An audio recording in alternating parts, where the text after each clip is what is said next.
আমি একটু ক্ষমা চেয়ে নিচ্ছি, প্লিজ আমি একটু ক্ষমা চেয়ে নিচ্ছি।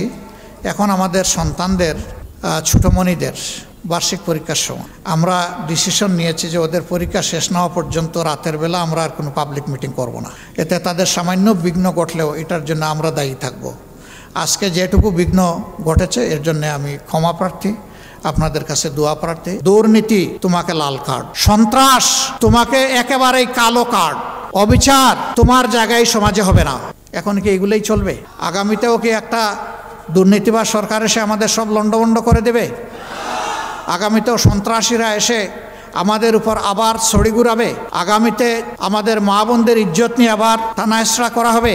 আমাদের জীবনের উপর কালো হাত নেমে আসবে? সবগুলার বিরুদ্ধে আমাদেরকে সিংহের মতো গর্জন করতে হবে ইনশাআল্লাহ।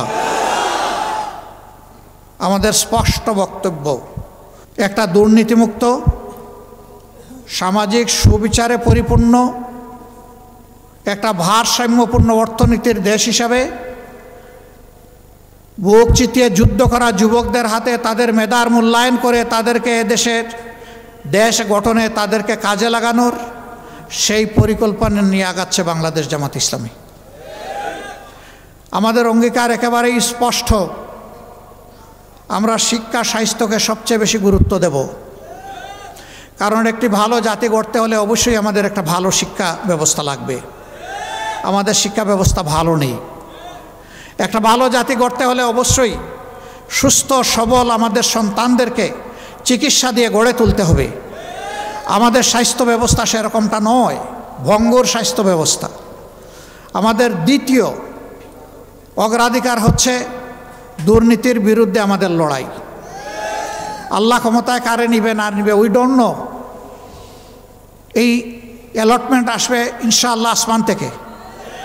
আমরা বাংলাদেশের জনগণের রায় পেয়ে এই দেশ পরিচালনার দায়িত্ব পাই কিংবা না পাই, দুর্নীতি মাটিতে নেমে না আসা পর্যন্ত আমাদের লড়াই চলবে ইনশাআল্লাহ।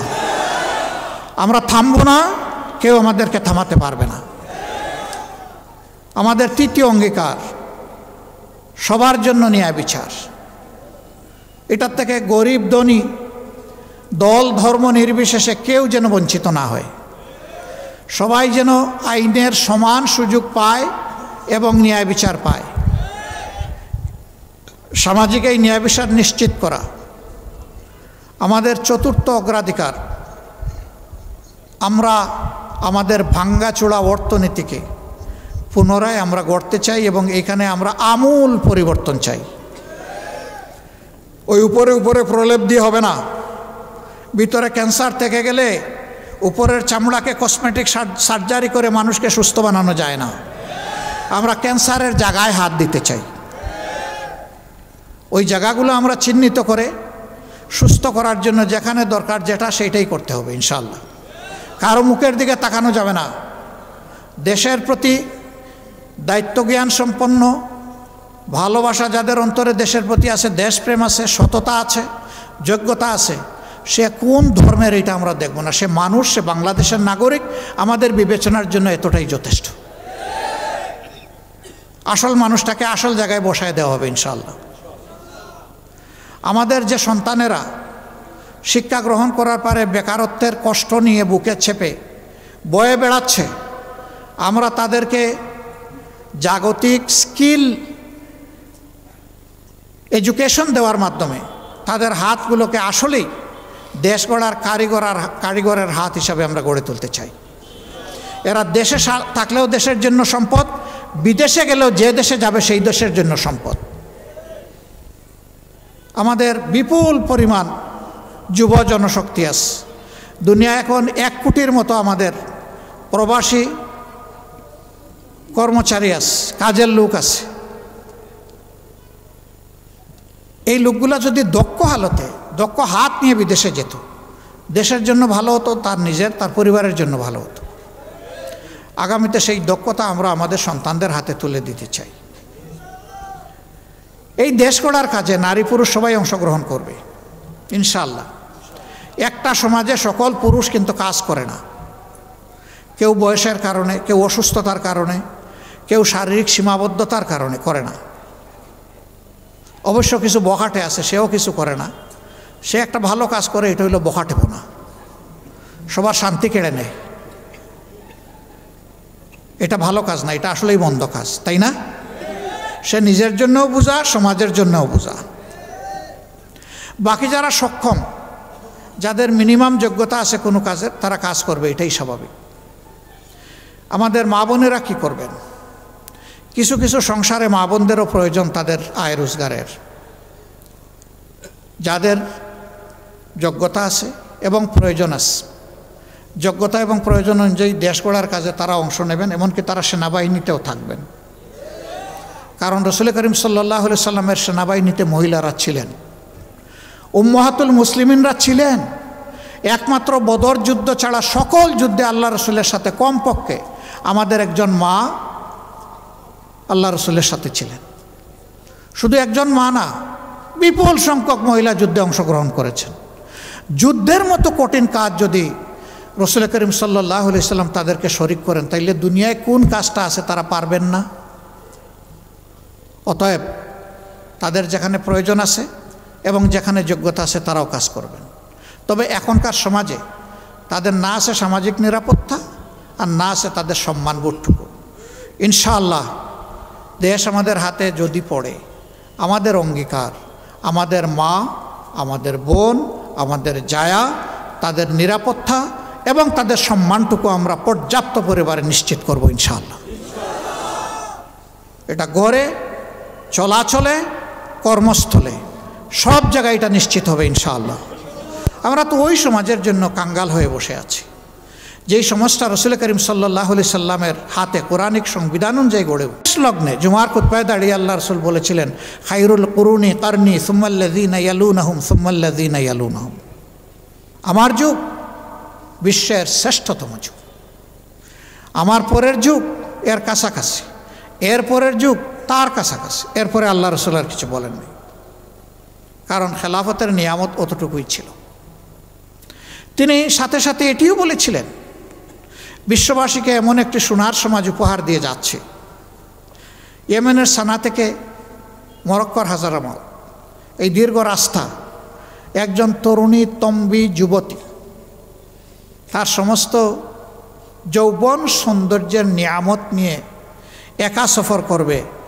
এক আল্লাহ ছাড়া তার কাউকে ভয় করার কোনো প্রয়োজন হবে না, এবং সেই সমাজ তিনি নিশ্চিত করেছিলেন। মাদের ব্যাপারে ভয় দেখানো হয়, জামাত ক্ষমতায় আসলে সবাইকে একটা করে কালো বুরকা, শুধু চোখ খোলা রাখবে। ইসলামের বিধানে চোখ খোলা রাখারও আছে, আবার মুখ খোলা রাখারও আছে। হ্যাঁ, কেউ যদি চোখও না ডাকেন, মুখও না ডাকেন, জামাতে ইসলামে কাউকে জোর করে বুরকা পরাবে না। এই কল্যাণ রাষ্ট্রের সৌন্দর্য উপলব্ধি করে আলহামদুলিল্লাহ আগ্রহী হয়ে মারাই তারা সৌন্দর্যের শালীন পোশাক তারা কবুল করে নেবেন ইনশাআল্লাহ। কাউকে বাধ্য করা হবে না, দরকার নাই। ইসলাম কোনো ব্যাপারেই কাউকে বাধ্য করে না। ইসলামের দুয়ার ওপেন, রাস্তা খুবই সোজা এবং মসৃণ, ফ্রিকশন নাই সেখানে। আজকে যুবকরা বুক চিতিয়ে যুদ্ধ করলো, কিন্তু এখন পর্যন্ত আমরা কাঙ্ক্ষিত সংস্কারটা এনে দিতে তাদেরকে পারলাম না। এটা আমাদের আফসোস। কেন পারলাম না আপনারা জানেন।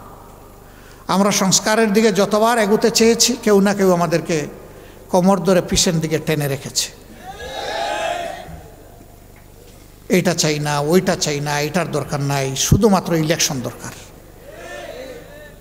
তো ইলেকশন তো আগেও হয়েছে। ইলেকশন তো এই দেশের মানুষকে কল্যাণ এবং মুক্তি দিতে পারে নাই। ইলেকশন অবশ্যই প্রয়োজন, তবে ইলেকশনের মতো ইলেকশন প্রয়োজন। ওই পুরানা স্টাইলের ইলেকশন দিয়ে দেশে কোনো কল্যাণ কেউ দিতে পারবেন না, এটা ইম্পসিবল। আমরা একটা অর্থবহ নির্বাচন, একটা সুষ্ঠু নির্বাচনের জন্য প্রস্তুতি নিচ্ছি ইনশাআল্লাহ। এই ক্ষেত্রে বন্ধু সকল সংগঠন, সকল প্রার্থীর যারা কর্মী, সহযোগী, নেতৃবৃন্দ, সবাইকে আমরা অনুরোধ জানাবো, রাজনীতিটা রাজনীতি দিয়ে যেন হয়, রাজনীতিটা যেন নীতি দিয়ে হয়, রাজনীতিতে নেমে আমরা যেন কাদা ছুড়াছুড়ি না করি, আমরা যেন পরিবেশ কেউ নষ্ট না করি, আমরা যেন কেউ গায়ের জোর খাটানোর চেষ্টা না করি, আমরা যেন কালো টাকা দিয়ে কেউ মানুষের বিবেক কেনার দুঃসাহস না দেখাই। টাকা দিয়ে তো ভাই আপনি গরু ছাগল মুরগি কিনবেন, মানুষ কিনবেন কেন? মানুষ তো আশরাফুল মখলুকাত। টাকা মানুষের দিকে বাড়ানোর মানেই হচ্ছে তাকে অপমান করা। এরকম কেউ মেহেরবানি করে করবেন না। আমরা তো করার প্রশ্নই উঠে না, এটা আমাদের প্র্যাকটিসে নাই, আমাদের চিন্তায়ও নাই, কল্পনায়ও নাই। আমরা এটাকে ঘৃণা করি। যদি আমাদের কথায় আস্থা রেখে একজন মানুষও ভোট দেয়, এটাই বুঝবো আমাদের সফলতা। আর আমাদের উপরে যদি আস্থা না থাকে আর সব ভোট যদি কিনে এনে বাক্সে আমরা ঢুকিয়ে দিই, এটা আমাদের নির্লজ্জ ব্যর্থতা।